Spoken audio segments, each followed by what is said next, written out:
மாணவர்கள் எவரும் போதைக்கு அடிமையாகாதீர்கள். அடிமையானவர்கள் மீண்டதாக சரித்திரமில்லை. எனவே உங்களையும் சமூகத்தையும் பாதுகாத்துக் கொள்ளுங்கள். உங்கள் நலன் கருதி கல்வி டிவி. வணக்கம் மாணவர்களே. இன்று தரம் 11 மாணவர்களுக்கான விஞ்ஞான பாடத்தை இன்று நாங்கள் படிக்க இருக்கின்றோம். அந்த வகையில் நாங்கள் மனித உடற்செயல்முறைகள் தொடர்பான பாடத்தை இன்று பார்க்க இருக்கின்றோம். இது தரம் 11 மாணவர்களின் அலகு 6, அதாவது அந்த பாடத்தின் பெயர் மனித உடற்செயல்முறைகள். அதாவது மனித உடற்செயல்முறைகள்.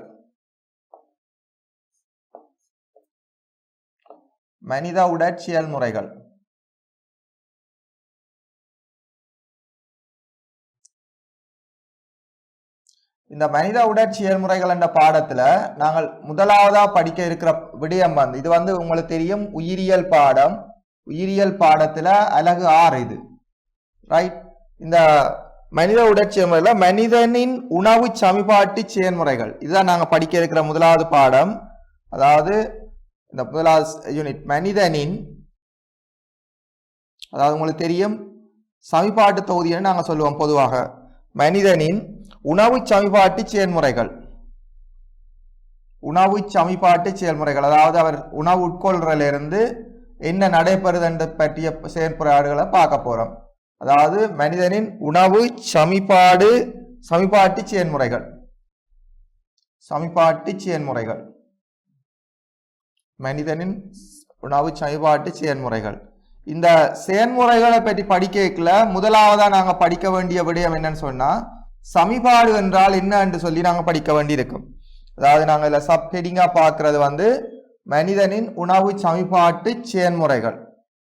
இதுல நாங்க சமிபாடு என்றால் என்ன என்ற விடயத்தை தான் இங்க நாங்க கருத போறோம். எங்களுடைய நோக்கம் முதலாவது சமிபாடு என்றால் என்ன, சமிபாடு என்பதனால் நீர் விளங்குவது யாதுன்னு கேட்கலாம். சமிபாடு என்பதால் நீர் விளங்குவது யாது, அதாவது சமிபாடு என்றால் என்னன்றதுதான் இந்த கேள்வி. இந்த கேள்விக்கு இந்த விடயம் தொடர்பாக தான் நாங்கள் பார்க்க போறோம். விளங்குவது யாது, அல்லது இந்த கேள்வியை சமிபாடு என்றால் என்னன்னு கூட கேட்கலாம். சமிபாடு என்றால் என்ன என்ற கேள்வியும் கூட இந்த கேள்வியில கேட்கலாம். இந்த கேள்வியை இன்னொரு விதமாக கேட்கிறேன்டா, சமிபாடு என்றால் என்ன, சமிபாடு என்றால் என்ன, இந்த மாதிரி ஒரு கேள்விக்குத்தான் நாங்க விடைய பார்க்க போறோம். சரியா? இந்த கேள்வி அல்லது இந்த கேள்வி இப்படி ஒரு கேள்வி, சமிபாடு என்பதனால் நீர் விளங்குவது யாது, சமிபாடு என்றால் என்ன என்ற விடயத்தை தான் நாங்க இங்க பார்க்க போறோம், ரைட். அப்ப நாங்க இந்த விடை இதுக்குரிய கேள்வி தெரிவங்களுக்கு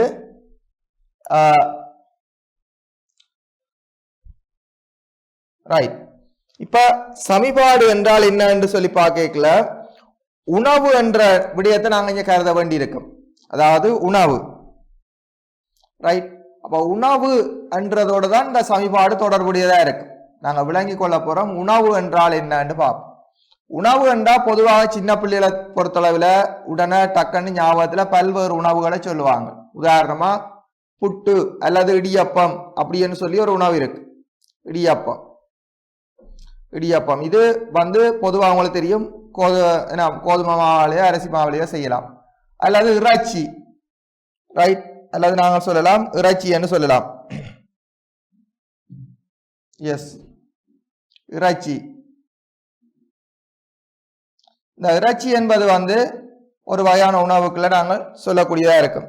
அல்லது நாங்கள் இன்னும் ஒரு உணவு சொல்றேன்னு சொன்னா, எஸ், அதாவது பட்டர் அல்லது எண்ணெயான ஒரு உணவு. இப்ப இந்த உணவுகள்ல பிரதானமா பாத்தீங்கன்னா இடியப்பம், இறைச்சி, பட்டர். இந்த இடியப்பத்துல ஒரு சின்ன துண்டை நாங்கள் எடுத்து, சரிதானே, தண்ணிக்குள்ள போட்டு உங்களுக்கு தெரியும் நீருக்குள்ள போட்டு இடியப்பத்துல ஒரு சின்ன துண்டை நாங்கள் சும்மா சொல்லுவோம் ஒரு ஆரஞ்சு கலர்ல போட்டுவோம். சரியா? இடியப்பத்தில் ஒரு சின்ன துண்டை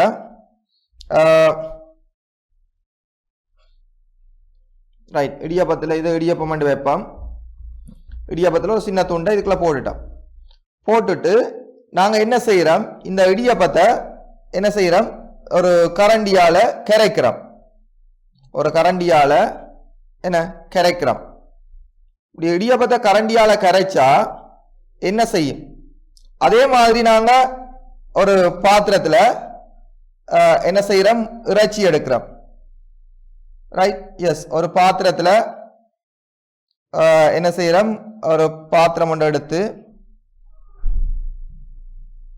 ரைட், இந்த பாத்திரத்தில்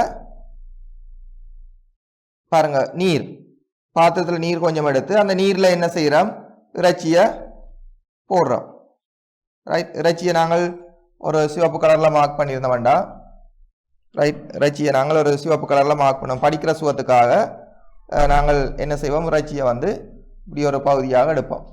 எடுத்தால் இதுக்குள்ள ஒரு இறைச்சி துண்டை போட்டாச்சு. போட்டுட்டு இப்போ இந்த இறைச்சி இந்த ஒரு கரண்டியால் கரைப்போம். அதே விடயம்தான், ஒரு கரண்டியால் இந்த இறைச்சியை கரைப்போம். உண்மையில் இறைச்சியை கரண்டியால் கரைச்சா, நீரில் கரைச்சிங்கண்டா அது கரையுமா கரையாதா? எஸ், உண்மையில் அது கரைகிறது மிகவும் கடினமான ஒரு விடயம். சரி. அதே மாதிரி பட்டரில் ஒரு துண்டு எடுப்போம். பட்டரில் ஒரு துண்டு எடுத்து அதையும் என்ன செய்கிறோம், நீருக்குள்ள இட்டு கரைக்கிறோம். இப்போ நீரில் இட்டு கரைக்கிறோம்னு சொல்லிக்கல, நாங்கள் பொதுவாக பட்டரை வந்து நாங்கள் ஒரு சரி ஒரு டார்க்கான ஒரு லைட்டாக ரைட் இப்படி ஒரு கலரில் எடுப்போம். ரைட். இது பட்டர். பட்டரில் ஒரு சிறிய துண்டை இதுக்குள்ள போட்டு அதே மாடலில், அதாவது நாங்கள் வளமையாக செய்கிற மாதிரி ஒரு கரண்டியால் அதை நாங்கள் என்ன செய்வோம், கரைப்போம். ரைட். ஒரு கரண்டி ஒன்று எடுத்து அந்த கரண்டியால் அந்த பட்டர் துண்டை கரைப்போம். ரைட். இப்போ பாருங்க, இந்த கரண்டியால் இந்த பட்டர் துண்டை கரைக்கிறோம்.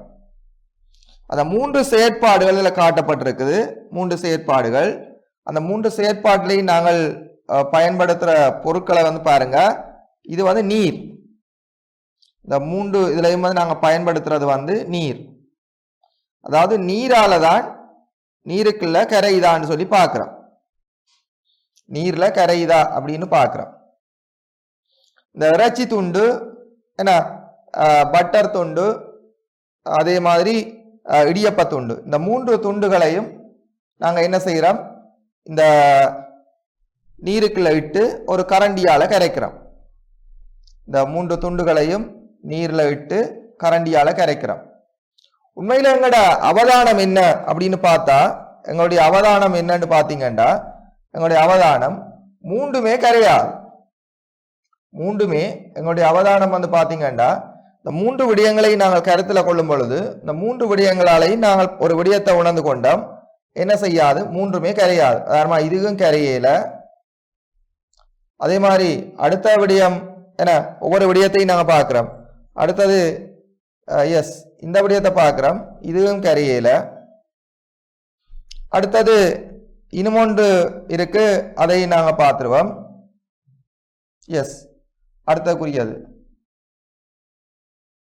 இதுவும் கரையல. அந்த 3 விடயங்களை நீங்க பார்த்தீங்கன்னா நீரில் கரையலைன்னு தெரியுது. 3 விடயங்களை நீங்க பார்த்தீங்கன்னா நீரில் கரையலைன்னு தெரியுது. ஆகவே நாங்கள் ஒரு முடிவுக்கு வாரம், நீரில் கரையாத பதார்த்தங்களாக இந்த உணவுகள் காணப்படுகின்றன. நீரில் கரையாத பதார்த்தங்களாக இந்த உணவுகள் காணப்படுகின்றன.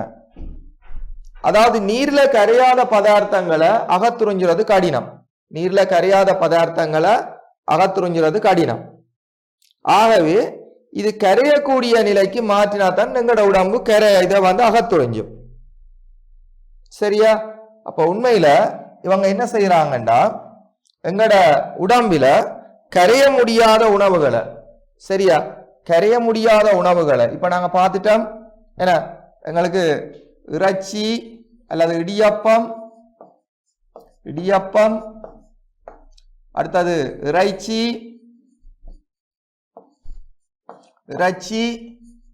மற்றது பட்டர் அல்லது வெண்ணெய் நீங்க சொல்லுவீங்க பட்டர். அப்ப இந்த இறைச்சி மூண்டும் வந்து என்ன முடிவுக்கு நாங்க வாரம், நீரில் கரைவதில்லை அப்படின்ற ஒரு முடிவுக்கு வந்துடுறோம். எஸ், இவை வந்து நீரில் கரைவதில்லை. அப்ப கரையாட்டி எங்களோட உடம்பு என்ன செய்யாது? அகத்துறிஞ்சாது. கரையாட்டி எங்களோட உடம்பு என்ன செய்யாது? அகத்துறிஞ்சாது. அப்ப நீரில் கரைவதில்லை. அப்ப நீர்ல கரைகிறதுக்கு என்ன செய்யலாம்? இவைகள் நீர்ல கரைகிறதுக்கு என்ன செய்யலாம்? அதான் எங்களோட நோக்கமா இருக்கு. உதாரணமா நீர்ல கரைகிறதுக்கு நாங்க 2-3 வழிகளை செய்யலாம். பாருங்க, ஒருவருடைய தலையில உங்களுக்கு தெரியும், தலையில தாடைகள் என்று காணப்படுது. இது மேல் தாடை, இது வந்து மேல் தாடை. அதே மாதிரி கீழே வந்து பாத்தீங்கன்னா கீழ்த்தாடை என்று சொல்லி இருக்கு. இந்த கீழ்த்தாடை மேல் தாடை என்று சொல்லி இந்த தாடைகள் இருக்கு. இந்த தாடைகள்ல பற்கள் காணப்படுது.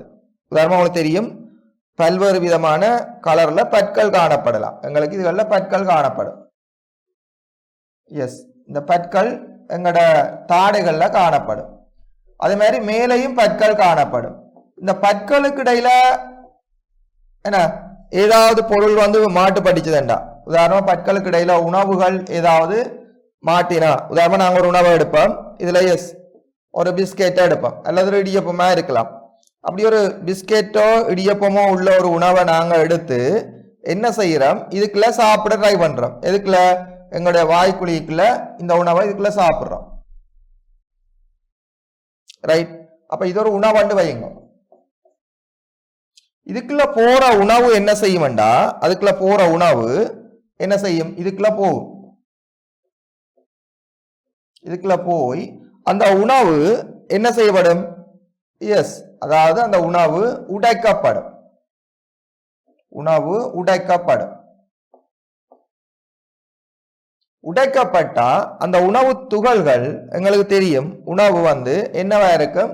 எங்களுக்கு அந்த உணவு துகள்கள் ஒரு சிறிய சிறிய உணவுகளாக உடைக்கப்படும். சிறிய சிறிய உணவுகளாக வாய்க்குழிக்குள்ள உடைக்கப்படும். உண்மையில சமிபாடண்ட செயற்பாடு நடைபெறுவதற்காக, அதாவது சிக்கலான இந்த பெரிய உணவு என்ன செய்யப்படுது? இது உடைக்கப்பட்டு, எதனால? பற்களால உடைக்கப்பட்டு சிறிய துண்டாக மாற்றப்படுது. சிறிய துண்டாக மாற்றப்படுது. அப்ப இது வந்து சிறிய தூளா மாற்றப்பட்டால் அதை நாங்கள் பொறி என்று தான் சொல்லுவோம். ஒரு பொறியை பயன்படுத்தி செய்கிறபடினால அதை நாங்கள் பொறி என்று சொல்லலாம். அப்ப இதுவும் ஒரு வகையான சமிபாடு தான். அதாவது திண்மமா இருக்கிற, அதாவது திண்ம துணிக்கைகள், திண்ம பெரிய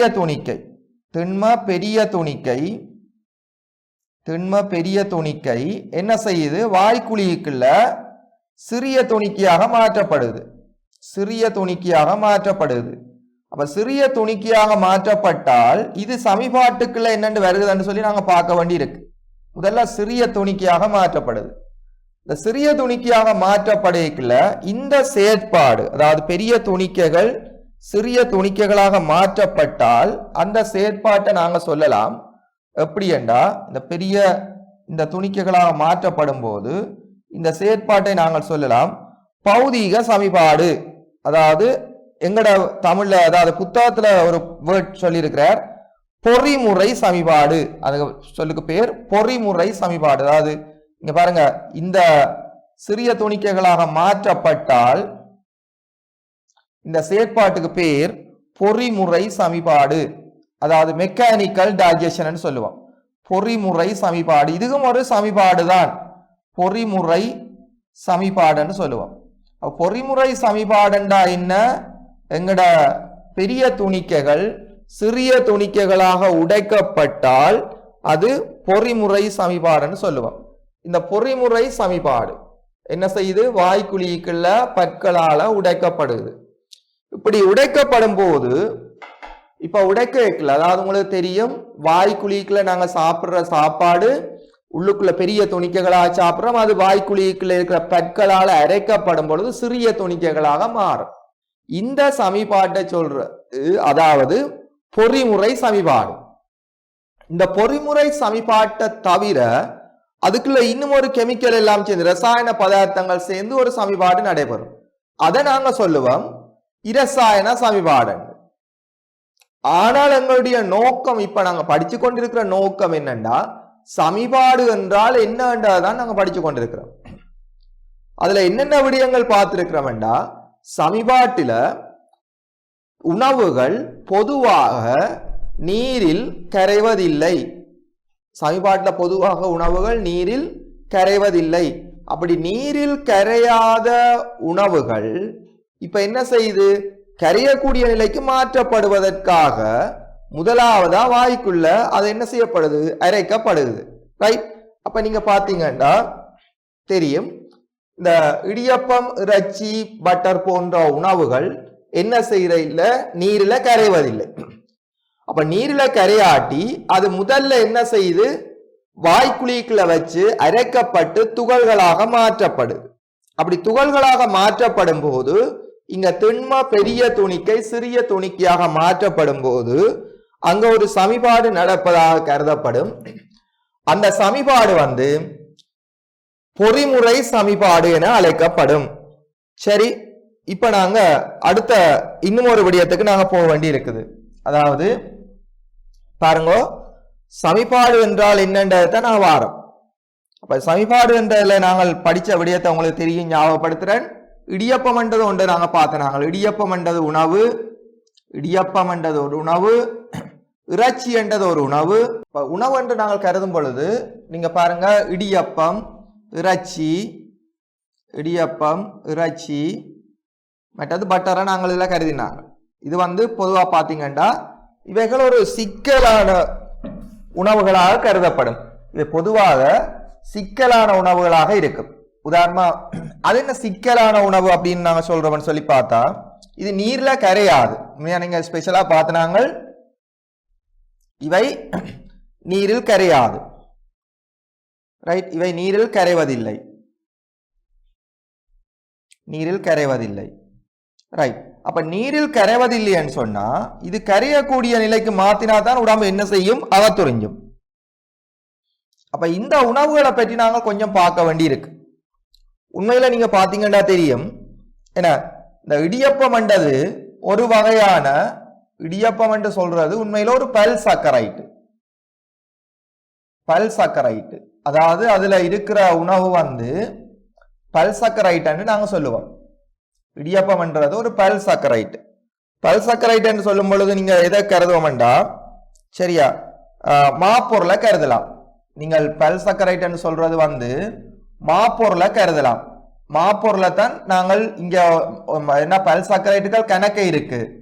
சரியா பல்சக்கரைட்டுகள் கணக்கே இருக்கு. அதுல இது ஒரு மாப்பொருளுக்குரிய உணவாக நாங்கள் கருதுறோம். சரியா மாப்பொருள் என்று கருதுவோம். அடுத்தது இறைச்சி. இறைச்சி என்பது என்ன உண்மையில ஒரு புரதம். இறைச்சி என்றது ஒரு புரதம். அதே மாதிரி உங்களுக்கு தெரியும் பட்டர் என்று சொல்றது. சரியா பட்டர் என்று சொல்றது ஒரு இலிப்பிட்டு. இவை எல்லாமே பாத்தீங்கன்னா இலிப்பிட்டு அல்லது கொழுப்பண்டு இதை நாங்க சொல்லலாம். இது எல்லாமே பாத்தீங்கன்னா எல்லாமே சிக்கலான சேதன சேர்வைகள். இந்த சேர்வைகளுக்கு நாங்க பேரிடலாம் என்னண்டா இந்த இவ்வளவு உணவும் சிக்கலான சேதன சேர்வைகள் நாங்க சொல்லுவோம். இவ்வளவும் சிக்கலான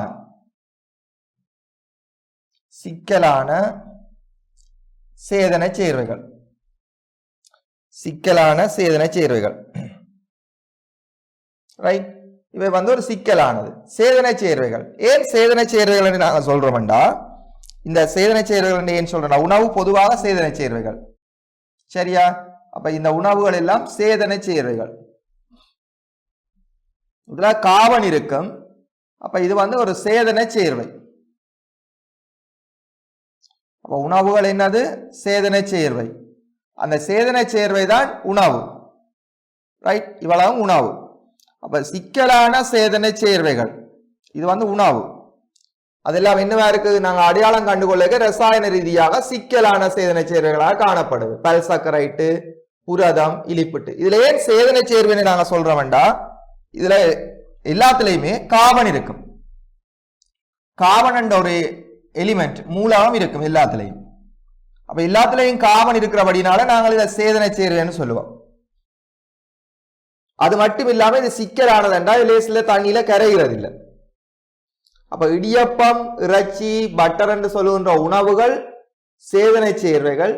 அது மட்டுமில்ல அவை சிக்கலான சேதன சேர்வைகள், அவை நீரில் கரைவதில்லை. இப்ப எங்களுடைய நோக்கம் என்னன்னு சொன்னா, எங்களுடைய நோக்கம் இந்த சிக்கலான சேதன சேர்வைகளை ஒரு இடத்துக்கு அங்கால கொண்டு போக வேண்டி இருக்குது. எளிமையான, அதாவது நாங்க சொல்லுவோம் எளிய சேதன சேர்வைகளாக மாற்ற வேண்டி இருக்கு. அது நாங்கள் என்னவா இருக்கும்? எளிய சேதன சேர்வைகளாக மாற்ற வேண்டும். சிக்கலான சேதன சேர்வைகளை எளிய சேதன சேர்வைகள், எளிய சேதன சேர்வைகளாக மாற்ற வேணும். எளிய சேதன சேர்வைகள். உதாரணமா எளிய சேதன சேர்வைகள் என்றா ஏன் அப்படி எளிமையான சொல்றாருண்டா, அந்த எளிமையன்று சொல்ற நோக்கம், இந்த மாப்பொருளை நீங்கள் கருத்துல கொண்டீங்கண்டா, மாப்பொருளை கருத்துல கொண்டீங்கண்டா, மாப்பொருள் என்றது நாங்கள் ஏற்கனவே கருத்துல கொண்டிருக்கிறோம் இடியப்பம். இந்த மாப்பொருள் எப்படி மாறுமண்டா, எப்படி மாறுமண்டா, அது குளுக்கோஸா மாறும். அது குளுக்கோஸா மாறும். இந்த மாப்பொருள் குளுக்கோஸா மாறுதுன்னு வைங்க. இந்த குளுக்கோஸ் நீர்ல கரையும். இந்த குளுக்கோஸ் நீர்ல கரையும். அது என்ன? ஒரு எளிமையான சேதன பொருள். இந்த குளுக்கோஸ் நீர்ல கரையும். நீங்க வேணுமெண்டா ஒரு பாத்திரத்துல இங்க நாங்க நீர் எடுக்கிறோம். நீர் எடுத்துட்டு ஒரு குளுக்கோஸ், சரியா, குளுக்கோஸ ஒரு கரண்டியில கொண்டு வந்து என்ன செய்யறோம்? குளுக்கோஸ போடுறோம். இப்ப குளுக்கோஸ நாங்கள் இதுல குளுக்கோஸ போடுறோம். குளுக்கோஸ போட்டுட்டு இப்ப என்ன செய்யறோம்? இந்த குளுக்கோஸ அந்த தண்ணிக்குள்ள போட்டு கரைக்கிறோம். இந்த குளுக்கோஸ தண்ணிக்குள்ள போட்டு கரைக்கிறோம். நாங்க ஒரு கரண்டியை பாவிக்கலாம்.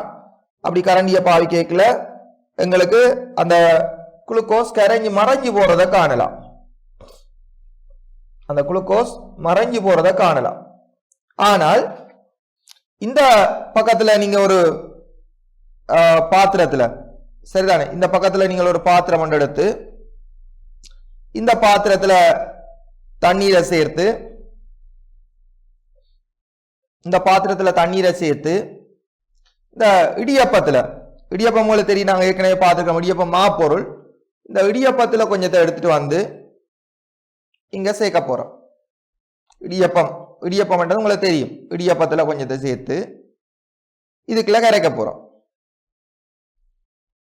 கரைச்சிங்கண்டா இடியப்பமாவே இருக்கும், இங்க கரையாது.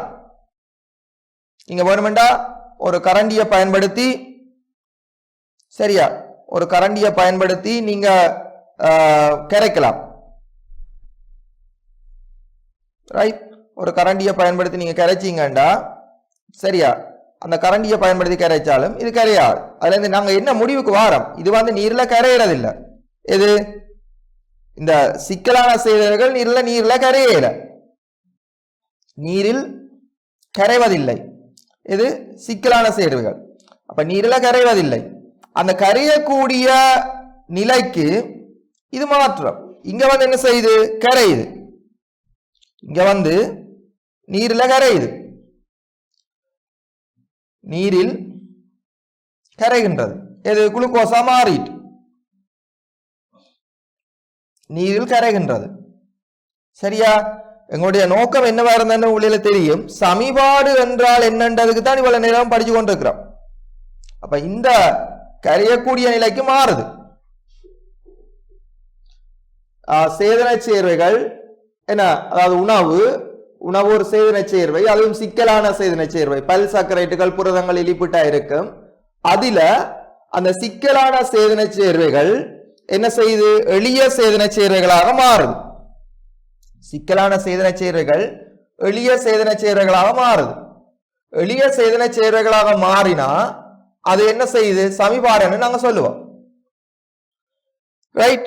அப்ப நாங்கள் இப்ப பாத்தீங்கன்னா உங்களுக்கு தெரியும் சமிபாடு என்றால் என்ன அப்படின்னு ஒரு விடயத்தை நாங்க பார்த்தோம். சிக்கலான உணவுகள் உங்களுக்கு தெரியும். சிக்கலான உணவுகள் இங்க போட்டிருக்கிறோம். அந்த சிக்கலான உணவுகளுக்குள்ள இடியப்பம் என்ன உங்களுக்கு தெரியும், இறைச்சி பட்டர் போட்டிருக்கிறோம். அந்த இடியப்பம் இறைச்சி பட்டர் என்று சொல்லுகின்ற அந்த சிக்கலான உணவுகள், அதாவது சிக்கலான சேதன உணவுகள் எளிமையான, உதாரணமா நீங்க இங்க பாத்தீங்கன்னா தெரியும் குளுக்கோஸ். எளிமையான குளுக்கோஸா மாறுதண்டா. குளுக்கோஸ் C6H12O6 சொல்லுவோம், ஒரு வெள்ளை பவுடர் தண்ணியில சிம்பிளா கரையும். அப்ப இடியப்பம் குளுக்கோஸா மாறுது. சிக்கலான சேதன சேர்வை எளிய சேதன சேர்வையாக மாறுது. அந்த மாறி உடல் அழகாக துரிஞ்சப்படக்கூடிய நிலைக்கு வருது. எங்களுடைய நோக்கம் உங்களுக்கு தெரியும், ஸ்கிரீனை பாத்தீங்கன்னா தெரியும். நாங்க முதலாவது படிச்ச விடயம் இந்த கேள்விக்கு தான் விட செய்யறோம். மனித உடற்செயல்முறைகள், மனிதனின் உணவு சமிபாட்டு செயல்முறைகள். இந்த மனித உடற்செயல்முறைகள் என்ற அளவில மனித உணவு சமிபாட்டு செயல்முறைகள்ல சமிபாடு என்பதால் நீர் விளங்குவது யாது, சமிபாடு என்றால் என்ன என்றதுக்கு தான் கேள்வி செய்து கொண்டிருக்கிறோம். அதுல நாங்க படிச்சினாங்க உணவுகள் இடியப்பம் இறைச்சி பட்டர் எல்லாம் கரையாதுன்னு சொல்லி படிச்சினாங்க. ஒரு இதுல போட்டு கரைச்சி பார்த்தினாங்க. ரெண்டாவது இடியப்பம் இறைச்சி பட்டர் எல்லாம் நீர்ல கரையாட்டியும் பற்களால் அரைக்கப்பட்டு சிறிய துகள்களாக மாற்றப்படுதுன்னு படிக்கிறோம். அதுவும் ஒரு சமிபாட்டு செயல்முறை தான், பொறிமுறை சமிபாடு படிக்கிறோம். பிறகு இங்கால வாரம் அந்த சேதன உணவுகள் இடியப்பம் இறைச்சி பட்டர் என்றதெல்லாம் கரைய முடியாத சேதன சிக்கலான பதார்த்தங்கள் நீர்ல கரையக்கூடிய எளிய, அதாவது உங்களுக்கு தெரியும் நீர்ல கரையக்கூடிய எளிய சேதன சேர்வைகளாக மாற்றப்பட வேண்டும். அப்படி மாற்றப்பட்டா சமிபாடுன்னு சொல்லுவோம். சரியா? இப்ப நாங்க சமிபாடு என்றால் என்னன்றதுக்குரிய விடையை எழுத ட்ரை பண்ணுவோம். சரியா? உணவில் உள்ள சிக்கலான சேதன சேர்வைகள் வாரம். அப்ப முதலாவது நாங்க இதை எழுதுவோம். சரியா? ரைட்.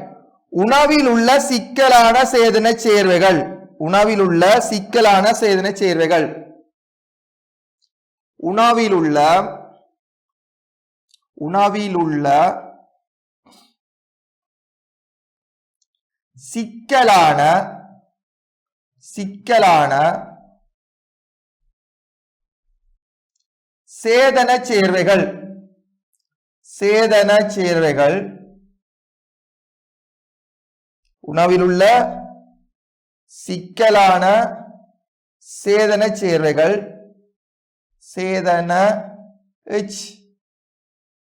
சேதன சேர்வைகள், சேர்வைகள் உணவில் உள்ள சிக்கலான சேதன சேர்வைகள். இதை நாங்க சேதன சேர்வைகள் சொல்றது என்ன, இடியப்பம் புட்டு பட்டர்ல இருக்கிற உணவுகள், அதாவது கார்போஹைட்ரேட்டு மாப்பொருள் இலிப்பிட்டு என்பதை சொல்லுவோம். அகத்துறிஞ்சப்படும் வகையில், இங்க முக்கியமானது அகத்துறிஞ்சப்படும் வகையில், அகத்துறிஞ்சப்படும் வகையில், அகத்துறிஞ்சப்படும் வகையில், அகத்துறிஞ்சப்படும் வகையில், அகத்துறிஞ்சப்படும் வகையில என்ன செய்யுது, வகையில் எளிய, அகத்துறிஞ்சக்கூடிய வகையில்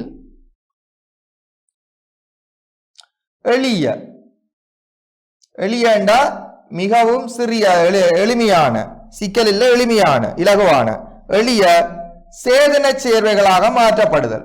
மேலையும் சேதன சேர்வைதான், இங்கேயும் சேதன சேர்வைதான். சேதன சேர்வைகளாக மாற்றப்படுதல், சேதன சேர்வைகளாக மாற்றப்படுதல், சேர்வைகளாக மாற்றப்படுதல், சேதன சேர்வைகளாக மாற்றப்படுதல் என்ன சொல்லப்படும்? எஸ், சமிபாடு எனப்படும். அதாவது இந்த மாற்றப்படும் செயல்முறை, மாற்றப்படும் செயல்முறை, மாற்றப்படும் செயல்முறை செயன்முறை. அதாவது நாங்க சொல்லலாம் இப்படி இதா மாற்றப்படுற செயல்முறை வந்து என்னன்னு சொல்லப்படும் சமிபாடு, அதாவது உணவு சமிபாடு எனப்படும். உணவு சமிபாடு எனப்படும். உணவு சமிபாடு எனப்படும். அப்ப உங்களுக்கு தெரியும் சமிபாடு என்ற கேள்விக்கு விட வந்துட்டு உணவில் உள்ள சிக்கலான சேதன சேர்வைகள், அதாவது கார்போஹைட்ரேட்டு, புரதம், இலிப்பிட்டு போன்ற சிக்கலான சேதன சேர்வைகள் அகத்துறிஞ்சப்படும் வகையில், சிக்கலானது அகத்துறிஞ்சாது கரையோணும், அப்ப எளிமையானது குளுக்கோஸா மாறணும். கார்போஹைட்ரேட்டு சிக்கலானது, குளுக்கோஸ் எளிமையானது. எளிய சேதன சேர்வைகளாக மாற்றப்படும் செயல்முறை உணவு சமிபாடு எனப்படும். இதைத்தான் பிள்ளைகள் இவ்வளவு நேரம் பார்த்துறாங்க. நீங்க பார்க்கலாம், நாங்கள் பார்த்த விடயங்களை பாருங்க, என்னென்ன விடயத்துல பார்த்தாங்க. ரைட், சமிபாடு என்பதால் நீர் விளங்குவது யாது என்ற கேள்விக்கு இப்ப எங்களுக்கு விடை தெரிஞ்சிட்டது. சமிபாடு என்பதனால் நீர் யாது அல்லது சமிபாடு என்றால் என்ன என்ற கேள்விக்கு விடை தெரிஞ்சிட்டது. அதாவது இது வந்து சிக்கலான சேதன உணவுகள். இந்த உணவுகள் வந்து நாங்க சொல்லலாம் சிக்கலான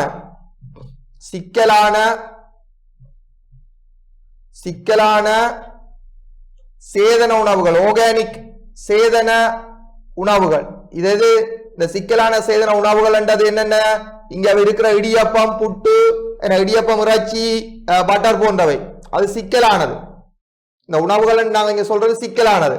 உதாரணம் மாப்பொருள், புரதம், இலிப்பிட்டு. ரைட், அது என்ன செய்யப்படுது? ஒரு பகுதி வந்து உடைக்கப்பட்டு, வாயால உடைக்கப்பட்டும் சின்ன தூளாக்கப்படுது. பிறகு என்ன செய்யுது? அது இன்னும் எளிமையான பொருளாக, சிக்கலான பொருள் வந்து இன்னும் எளிமையான பொருளாக மாற்றப்பட்டு கரையக்கூடிய நிலைக்கு மாற்றப்படுது. இப்ப நாங்கள் சமிபாடு என்றால் என்னென்ன கேள்விக்கு விடை எழுதுகிறோம். உணவில் உள்ள சிக்கலான சேதன சேர்வைகள் அகத்துறிஞ்சப்படும் வகையில் எளிய சேதன சேர்வைகளாக மாற்றப்படும் செயல்முறை உணவு சமிபாடு எனப்படும். ரைட், ஆகவே மாணவர்களே, இன்று நாங்கள் படித்த விடயம் என்ன? உணவு சமிபாடு என்றால் என்ன என்ற விடயத்தை நாங்கள் படிச்சிருக்கிறோம். அதுல வரைவிலக்கணத்தை படிச்சிருக்கிறோம். வார கிளாஸ்ல எப்படி சமிபாடு நடைபெறுதுன்றதை பார்ப்போம். வணக்கம். கல்வி டிவியில் புத்தம்புது நிகழ்ச்சிகளை உடனுக்குடன் பார்த்து மகிழ எமது Facebook மற்றும் YouTube பக்கத்தை லைக் செய்யுங்கள்.